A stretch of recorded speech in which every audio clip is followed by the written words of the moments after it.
Hi, welcome to the channel where we provide an alternative view to the common narrative. Today I'm going to talk about whether NATO can win a war against Russia in a conventional war in World War III without using nuclear weapons. If you are interested, please continue watching and hopefully you can understand and agree with what I have to say.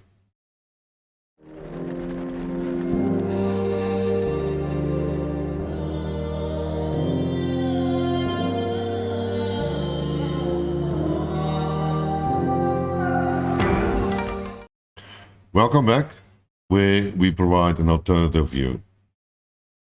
The question has been coming up, or the view is starting to emerge, not only for myself, but I see a lot of other commentators, that the conflict in Ukraine and Russia is starting to escalate. The West is providing more and more advanced weapons and heavier weapons to Ukraine. And there is a possibility, a very good possibility, that red lines will be crossed and Russia will be forced to act, and then we will have the Third World War. Now, we all don't want nuclear war, so that would be sort of a last option, a desperate option on any side, and hopefully that will never be occur. But a conventional war is not out of the question, and as I've stated in my previous videos, unfortunately, every sign points to this type of escalation. The warning signs are there. The Russians are warning consistently, but it seems to me that the West is walking blind into a trap, not a trap. Yes, I call it a trap, but a trap of their own making. And I'm not sure, politics get a life on their own, especially these things. And and you are forced into positions where you cannot retreat. Well, you can always retreat, but it would be very difficult and you will lose face, and you will have to admit that you were wrong.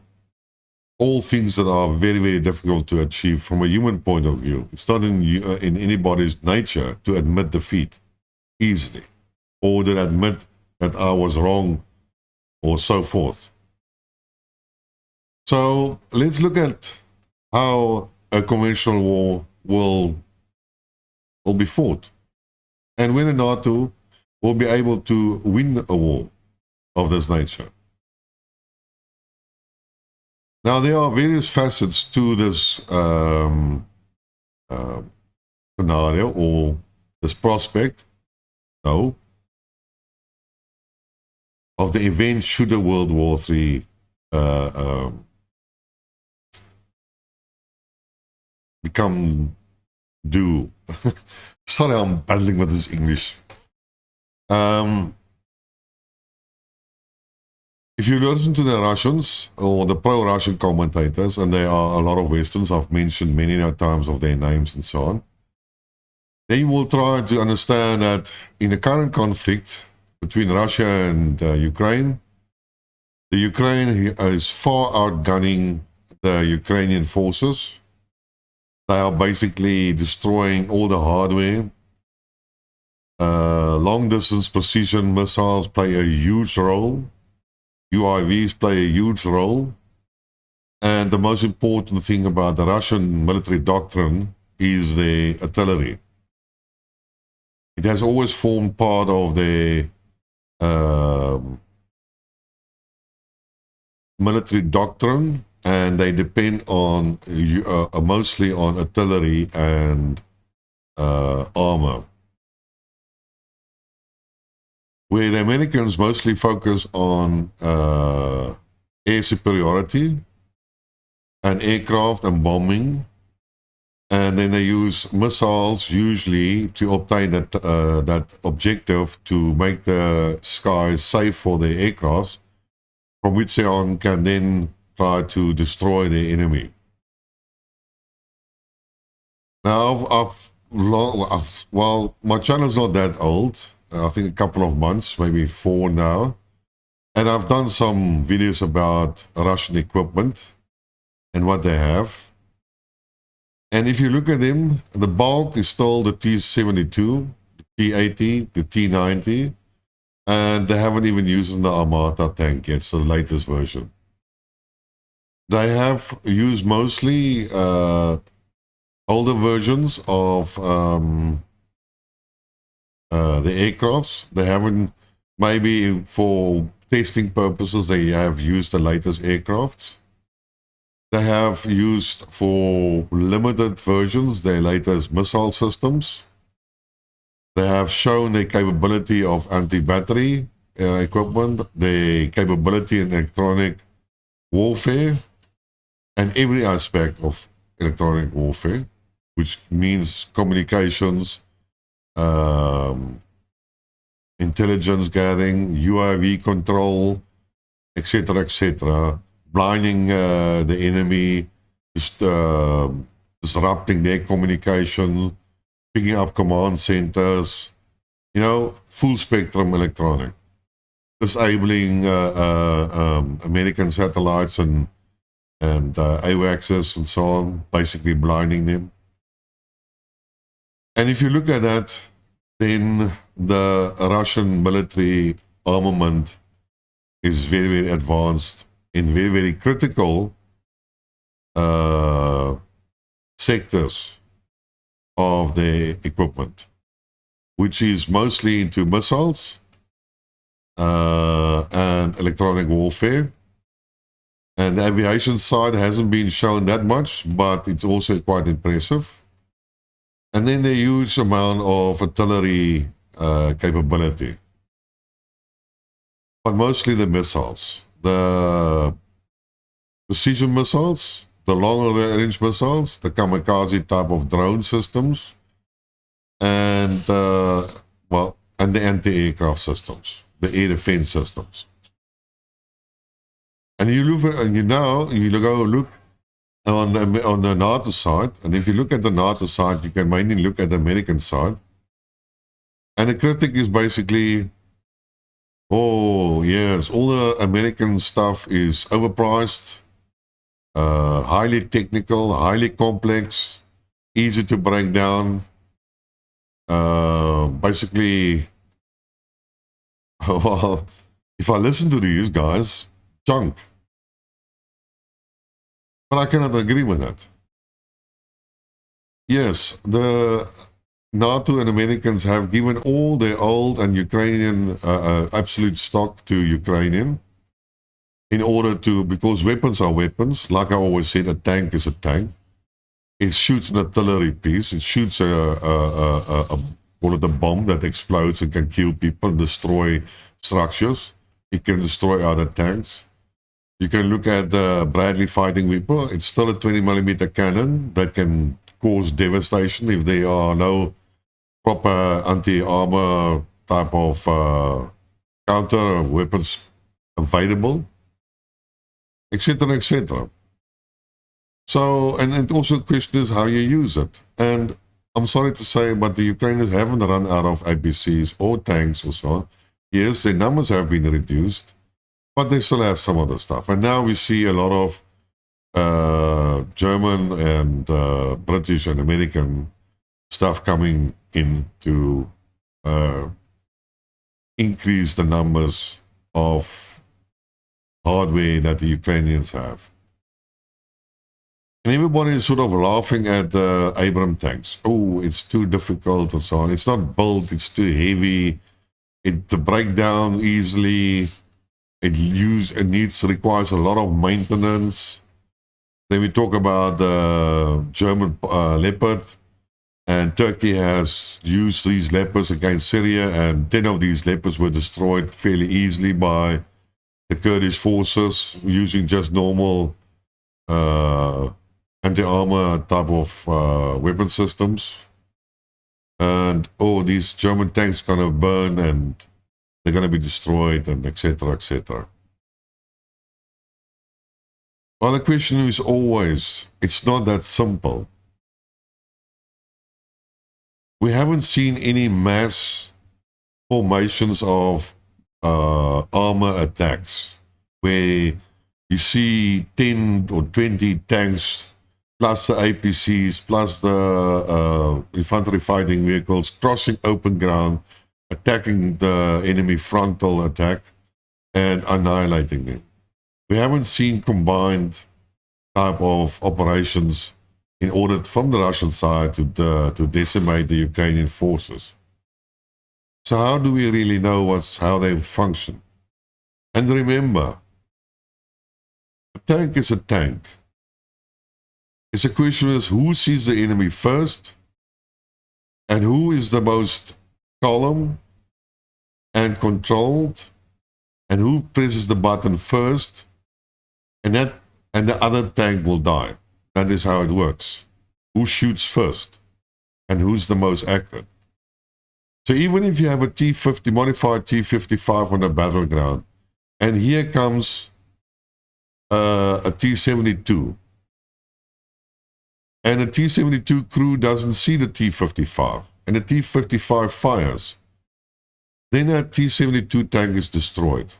Doesn't matter if the T-72 is a better tank than a T-55.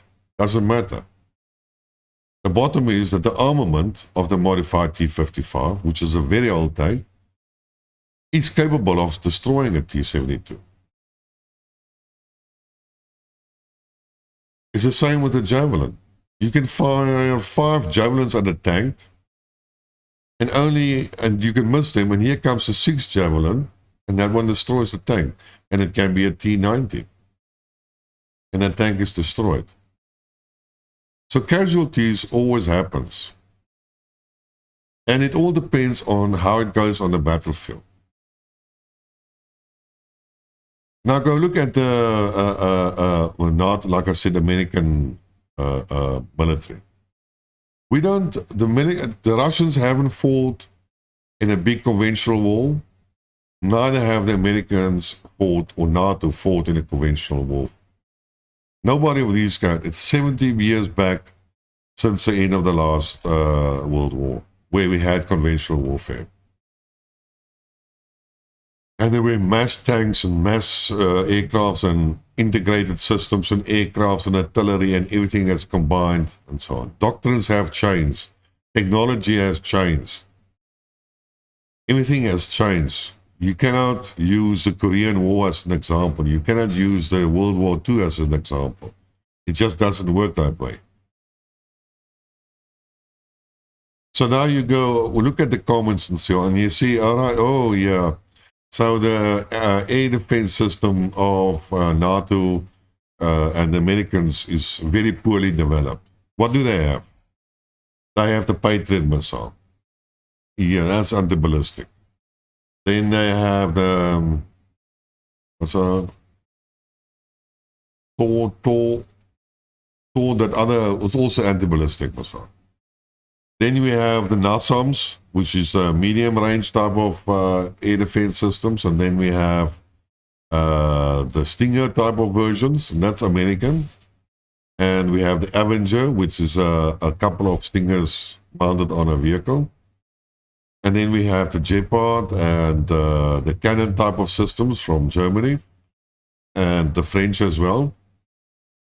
So they do have some air defenses. It's not comparable in terms of quality to the Russian versions.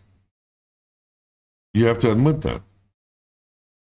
So will the NATO be able to shoot down the cruise missiles? Will they be able to shoot down Kinshal and the other cruise missile, the Russian cruise missiles, and the Iskander? Yes, they will be able to shoot down the Iskander and the Russian cruise missiles. And if they are properly integrated and properly positioned, they will be able to shoot down suicide drones.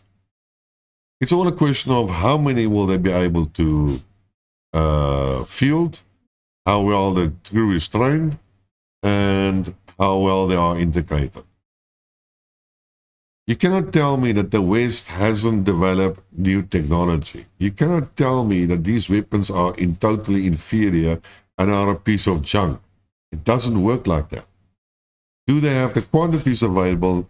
It doesn't look like they have the quantities available. But it doesn't really matter, does it? If there's war, the industries will change to a warlike industry. Weapon production will shoot up very, very quickly. Money will be spent. It's all a question of money. How much money will anybody invest? And in war times, money is not an option. And even if these weapon systems are inferior to the Russians, weapon systems will be developed at incredible speed.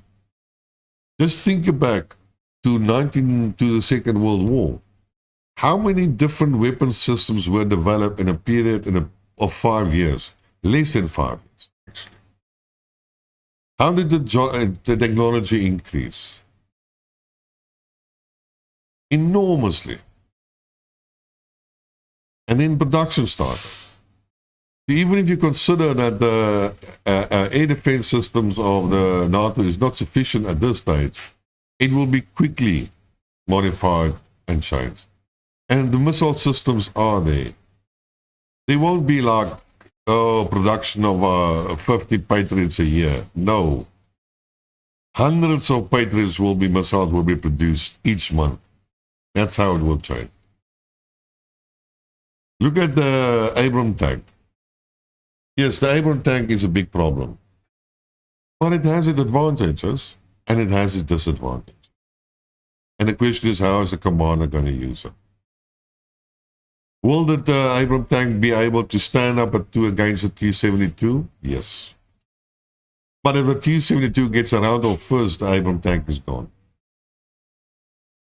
Will it be stand up against the T-90? Yes, it will. But if the T-90 gets the first shot in, that's it. And vice versa. If there's only an APC and there's an Abrams tank and so on, then the Abrams tank will take it out. And some NA law, whatever they call it, shoulder-launched anti-tank weapons will take out an Abrams tank. Just like the German Leopard. Just like the Challenger. Yeah? A British version. And it won't take a year to produce 30 Abrams tanks. If you look at the numbers, the NATO has just as many tanks as the Russians. They have probably more aircraft. So how would America, or let's call it America, but we know NATO has French and German and Italian and British weapon system as well, but I can't go now and address everything like that. But let's call it the Americans, because they are the prominent NATO member. So if the American strategy is based on air superiority, then they have to get rid of the Russian air defense systems. And that means they have to either improve their cruise missiles or their anti-radar systems, or they have to change their drone systems, like Predators and so on, and then fire. Just think about the Predators. So you got an S-400 system standing there, a radar, watching the skies. And then you see, and I'm America, and I'm going to sacrifice my Predator. That is my main objective. When I send up that Predator, I've decided I'm going to waste it. There is no other option for that. So the Predator goes up, checks the surrounding, checks the surrounding, checks the surrounding, and suddenly the S-400 fires up and sends a missile. And as you know, the Predator has Hellfire missiles. And as soon as the Predator sees the plume of that S-400 or S-300 system going up, it sends off the Hellfires. So it's a Predator and destroys the S-300 system. So it's a Predator sacrificed for the destruction of an S-400 system. That's a possibility. That's how I would have done it if I was in that position. But I don't know all the weapon system. But if the little bit that I know of, this is what I probably would have done. And I would have ramped up production of similar, less maybe sophisticated predators, just to watch for those plumes. And I can see it from the satellite as well, where the plumes come from. And I will locate that S300 system, or S400. Now, we also know that the S400 systems are protected by the Panzer systems and etc. So maybe I will send some more advanced type of weapon systems, missiles. You know, what I would have done is I would have mounted a missile on top of a missile. You have the cruise missile going from the long distance, carrying a high-speed, smaller missile, the harm. Approaching a target, see the Panzer system, see the S400 system, whatever call, and then it's like a sabot. Yes. The carrier cruise cells carries on, does the deflection, but the missile on top of it flipping goes forward at a much higher speed, terminal, kilometer distance, very fast, and destroys the air defense systems. And then you have to think about how long does it take to replace those radar systems and electronic versions. Now, how many do you really have?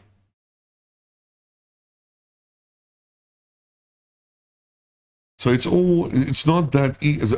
No result is guaranteed. There are too many factors that play a role, especially what is available.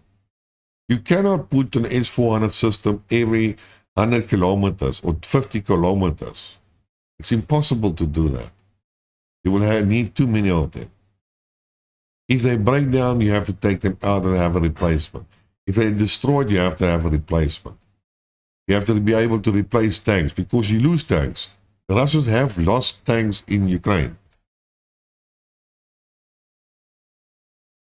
They have even lost anti-battery systems already. And then you think about the aviation techniques of NATO itself. Will they send out F-16s to bombard other positions? Well, what are the Russians doing? At the beginning, Ukraine still had air defense systems. The Russians knew it. They haven't sent up their aircraft, fighters and bombers in a conventional manner. No. Low-flying, surface skimming aircraft from a distance, pick up the nose, fire your missiles, and then turn around and come back. No, that is how they protected themselves against possible air defense of the Ukrainians, the S-300s. Well, what prevents NATO and Americans to do the same? Fly a squadron there at a certain nose, 15, 20 aircrafts, whatever, all missile launched, missiles, come to a certain distance, pick up the nose, fire the missiles, turn around. I'm sure the Americans can adapt their aircraft. So anybody that tries to tell me that it's a foregone conclusion that the Russians, with the type of weapons that they have now, would 100% win a Second World War against NATO, is dreaming. Will NATO be able to win a war against Russia? That's also not guaranteed. Will NATO still have all the weapons that it has now? No, they will suddenly start developing new weapon systems on a fast-track basis. Will Russia adapt to the war? Oh yes, they will suddenly adapt, lots of them. If there's ever a third world war and it lasts more than a year, which it will, because there's huge ground to cover, and America is fairly far away, and unless Russia attacks America on its own soil, then there will be problems. So World War III will be terrible. Now that was on the military side. So don't underestimate NATO's military capability. It has a huge industrial base. It can ramp up production very fast. It has a lot of people, much more people than Russia has. Economies that are much bigger than Russia. Don't be so sure and don't wish for that. And that is why the possibility of nuclear war is always there in the background. But that's only the military side. You know, you've got to look at culture and can you mobilize the people? I'm sure Russia has a culture where it can mobilize its manpower, just like in the Second World War, in mass, millions of fighting persons. The problem is, can you get it in the West? Can you mobilize the Germans and the French to go to war? And my belief is, unfortunately, not. They have become, the European nations have become spineless, soft type of people. Yes, they are always fanaticals. Yes, they are always the patriotic people. Yes, there will always be the people that find it's their duty to protect their fatherlands. But just remember, in the last 20 years, nationality and national feelings were destroyed. You know, a Frenchman would say still, hey, I'm proud to be a Frenchman. I'm proud to be British. I'm proud to be Spanish. But a German will say, I'm sorry I'm a German. I'm sorry I'm living. So please forgive me that I'm a German.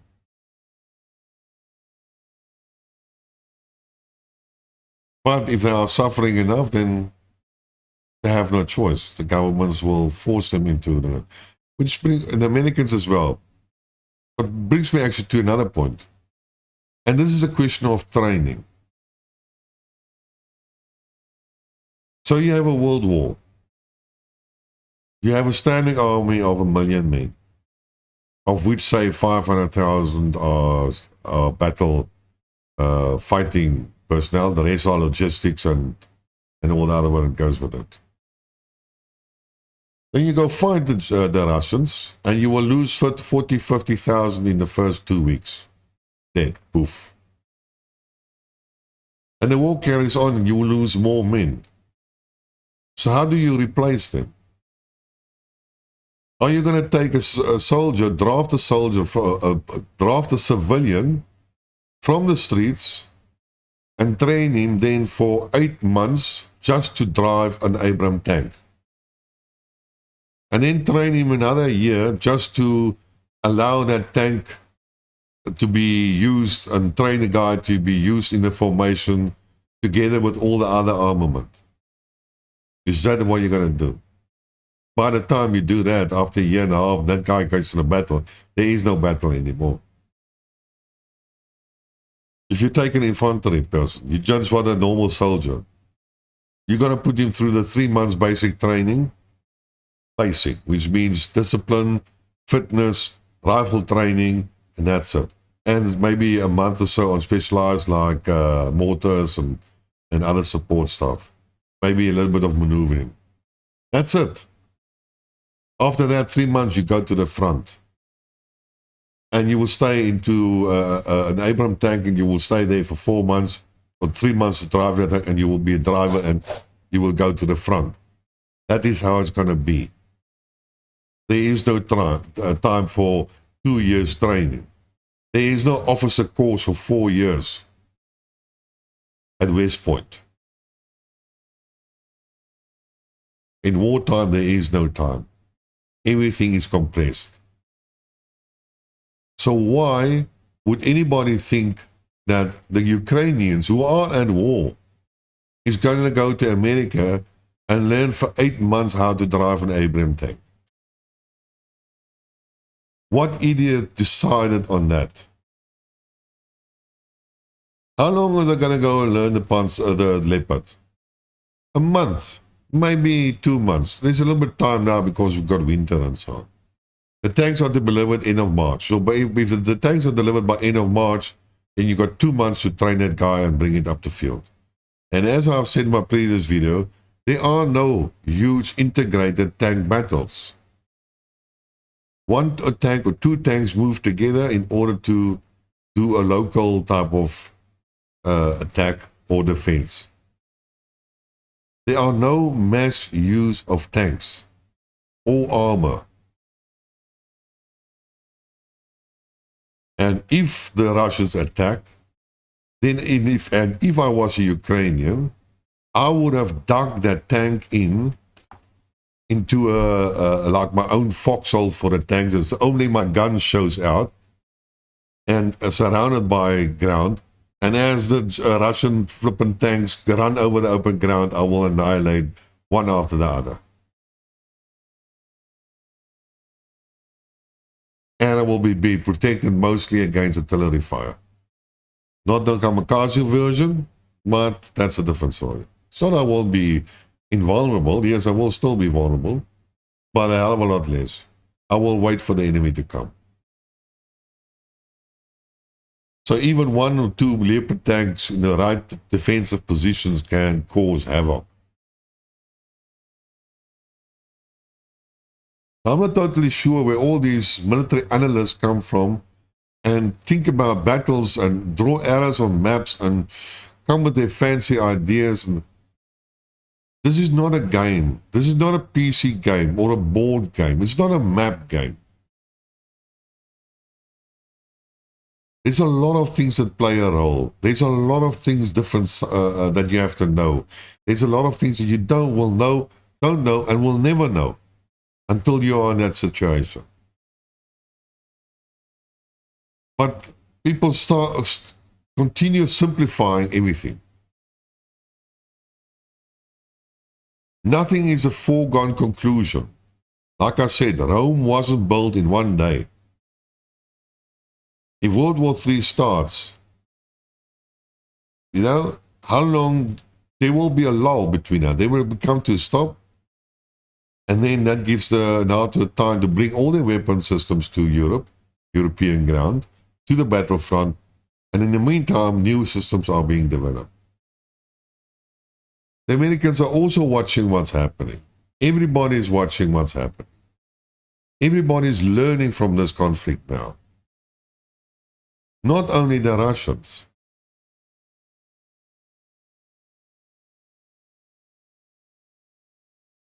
Don't ever underestimate these things. War is hell. And we're not even talking about the economic impact. The scarcity of food, the scarcity of raw material. No money, nothing. Everything into the war effort.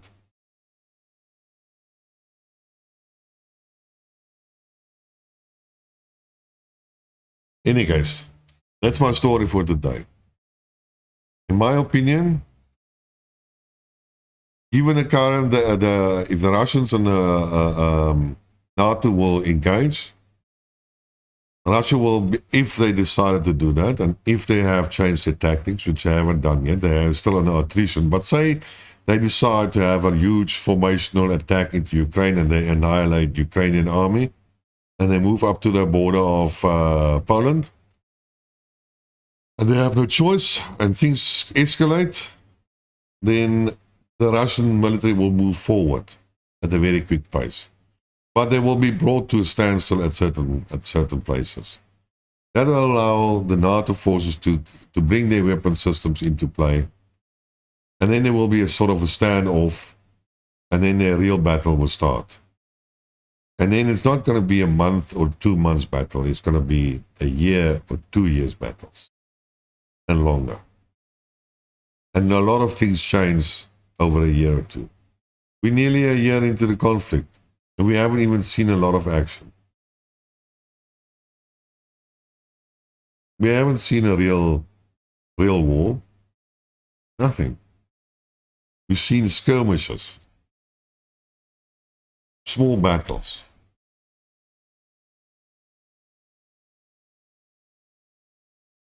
So, any case, that's my story for today. Russians will advance. NATO will go into defensive positions. Russians will have to stop. Rearmament, reorganization, and then the real war starts. And then it's fair game and open to anybody. Nothing is guaranteed. Forget about all your fancy weapons. Yes, they make a big difference. But there are always countermeasures and counter tactics.